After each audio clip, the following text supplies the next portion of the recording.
Hello hello hello, ఎవరు మాట్లాడేది? నేను కృష్ణని మాట్లాడుతున్నాను. మీరెవరు? చిన్నయ్య, ఏమిటి విషయం? కృష్ణ, అమ్మాజీ మీనాక్షికి పసుపు తాడు పండుగ జరపడానికి అన్నీ సిద్ధం చేస్తున్నారు.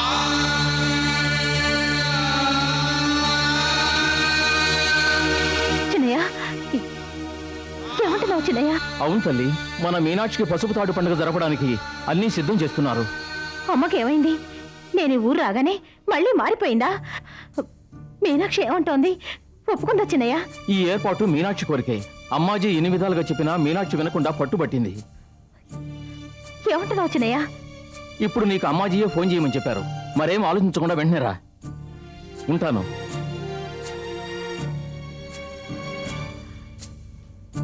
మీనాక్షి ఎందుకు ఈ నిర్ణయానికి వచ్చింది?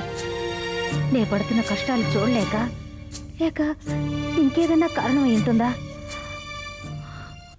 అక్కడ దేవాలయంలో ఊరి జనం అంతా గుమికూడున్నారు. పసుపుతాడు పండగ కోసం బ్రహ్మాండంగా ఏర్పాట్లు జరుగుతున్నాయి. ఊరి వాళ్ళంతా ఏకమై ఆ మనోహర్ దగ్గరికి వెళ్ళి మాట్లాడారు. ఎంతో మంచిదా పిల్ల, దానికి ఎందుకు ఈ పండగ వదిలేయమన్నారు. వాళ్ళ మాటలు పట్టించుకోనే లేదట. అసలు దాన్ని అడిగేవాళ్లే లేకుండా పోయారు. నువ్వెందుకురా బాధపడతావు? నువ్వు అడిగితే నువ్వెవరు? నీ పని చూసుకో, నీకేం సంబంధం? నీ కూతురు అంటుంది. అవును, ఆ మాటకి సమాధానం లేదనుకుంటోంది. తనకి ఎదురు లేదన్న ధైర్యంతోనే ఇలా మిడిచిపడుతోంది. నువ్వు ఏదైనా మంచి చేయాలనుకున్నా అదో గొడవ అవుతుంది, అదో రాక్షసి. వదిలే, మనం ఏం చేయలేము అంతే. పాపం, ఆ మీనాక్షికి ఏకీడు జరగకూడదు. భగవంతుడా, ఆ పిల్లను నువ్వే రక్షించాలి.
ఏంట్రా?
వీడు తీసుకెళ్ళి మన తోటలో కట్టిపడేయండి రా.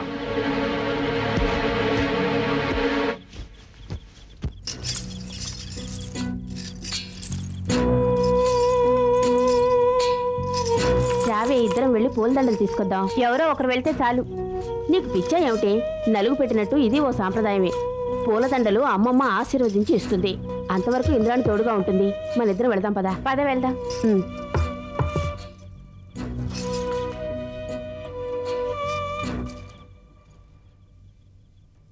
మీనాక్షి, ఏమిటే నువ్వు చేస్తున్న పని? ఇప్పుడు ఆ విషయం మాట్లాడడం అనవసరం.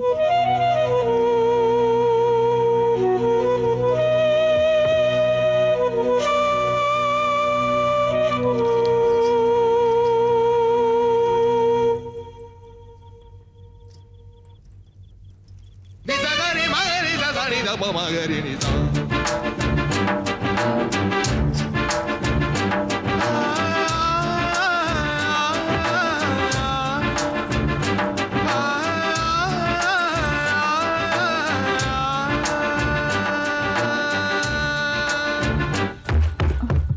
నువ్వా? నువ్వెలా వచ్చావు? ఎందుకు వచ్చావు? ఇంద్రాణి, ఇంద్రాణి! అరవకు. చివరగా అడుగుతున్నాను, ఎందుకు చేస్తున్నావు ఈ పని? జన్మకు కారణం ఎవరని అడిగా. ఇప్పుడు నీ అంతానికి నువ్వే కారణం అవుతున్నావా? ఇప్పుడు చెప్తున్నాను. వద్దు. అప్పుడు నేను అడిగిన దానికి ఇప్పుడు సమాధానం చెప్తాను. ఇక్కడి నుంచే పెళ్లిపేట్ల మీదకి వస్తాను. నాకు నువ్వు తాళి కట్టాలి. నా కుటుంబం గురించి కొంచెం ఆలోచించా. కొన్నాళ్ళు ఓపిక పడ్డా. పవిత్రమైన వివాహం కన్నా భద్రతని కలిగించే ఈ పండగే నాకు అవసరం. నువ్వు నన్ను పెళ్లి చేసుకోలేనప్పుడు ఇక్కడుండకు, వెళ్ళిపో. వెళ్తావా? హరిచి అందరినీ పిలవమంటావా? కొత్తగా నువ్వేం పిలవక్కర్లేదు. ఆల్రెడీ అందరూ వచ్చారు. ఇప్పటికీ ఏం మించిపోలేదు. ఈ ఫంక్షన్ ఆఫ్ చేయి. నా మనసులో ఉన్న మీనాక్షికి మచ్చ తేవద్దు. మసిబారిన నీ మనసులో నేనుండడమే తప్పు. అడిగినప్పుడల్లా కారణాలు చెప్తూ తప్పుకుపోయిన నిన్ను నమ్మి నా జీవితం అప్పగిస్తాననుకున్నావా? ఒకసారి శ్రీశైలానికి పంపించినందుకే నాతో నువ్వు దాగుడు మూతలు ఆడుకున్నావే. పిచ్చిదాన్ని చేసి ఏడిపించావే. ఆ ద్వేషము రోషమే నాకీనాడు ఈ పరిస్థితిని తెచ్చాయి. సో బయటికి నీ మొహం నాకు చూపించకు. నువ్వొక పిరికి వాడివి. పౌరుషమే లేని వాడివి. పాత పంచాంగాల్ని నెమరు వేసి నీకు నాకు ఏ విధంగానూ పొత్తు కుదరదు. ఆడవాళ్ల జీవితాలు బలవడానికి కారణమే నీలాంటి వాళ్ళ పిరికితనమే. పో బయటికి. Get out.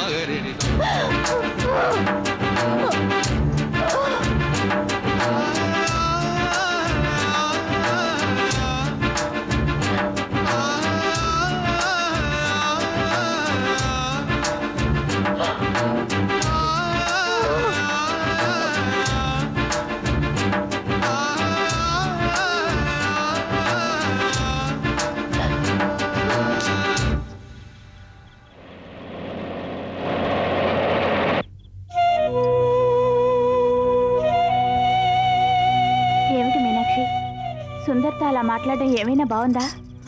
నువ్వు మాట్లాడుకో. అసలు ఇదంతా నీ వల్లే జరిగిన. దాంట్లో నీకు బాగా ఉంది. ఈ నిర్ణయం ఇంత హడావిడిగా ఎందుకు తీసుకున్నానో అతనితో చెప్పగలనా? ఎవరితో చెప్పగలను? నీకు తప్ప ఎవ్వరికీ తెలియని ఒక భయంకరమైన పరిస్థితి నుంచి బయటపడ్డానికి నాకు ఇది తప్ప ఇంకో దారి తెలియలేదు.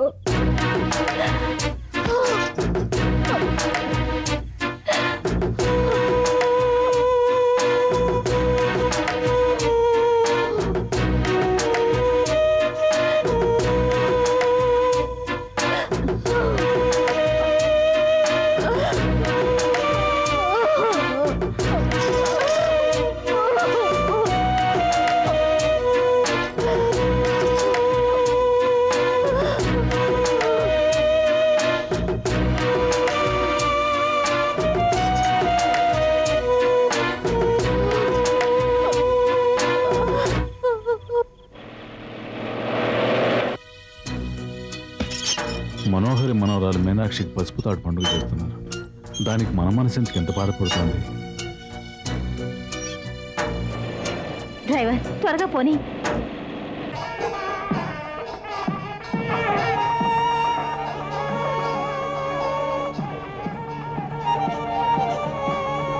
మనోహరి, ఎవరి కోసం చూస్తున్నావు? అది ఓ, కృష్ణ కోసమా? కృష్ణ రావడం ఆలస్యం అయ్యేలా ఉంది. ముహూర్తం దగ్గర పడుతోంది. మీరు వస్తే బాగుంటుంది. వచ్చేస్తున్నాను. సరే సరే, పదండి. మిగిలిన పని చూద్దాం. నేను కృష్ణ కోసం ఎదురు చూడటం లేదు. ఒకవేళ మీనాక్షి తండ్రి వస్తాడేమోనని చూస్తున్నాను. ముహూర్తం దగ్గర పడుతున్నా ఇంకా రాలేదే.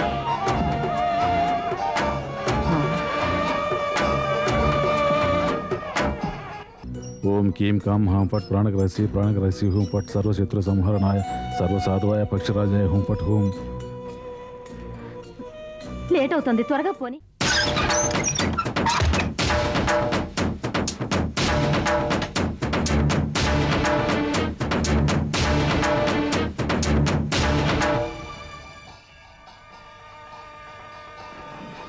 కృష్ణదాసు వంశానికి చెందిన మనోహరి మనవరాలు కృష్ణవేణి కూతురైన మీనాక్షి అనే ఈ కన్యకామణి దేవుని సేవకు తనని అర్పించుకోవడానికి మనస్ఫూర్తిగా ఒప్పుకున్నందువల్ల ఈ రోజు నుంచి దేవుని సేవకురాలిగా నిర్ధారించడమైనది.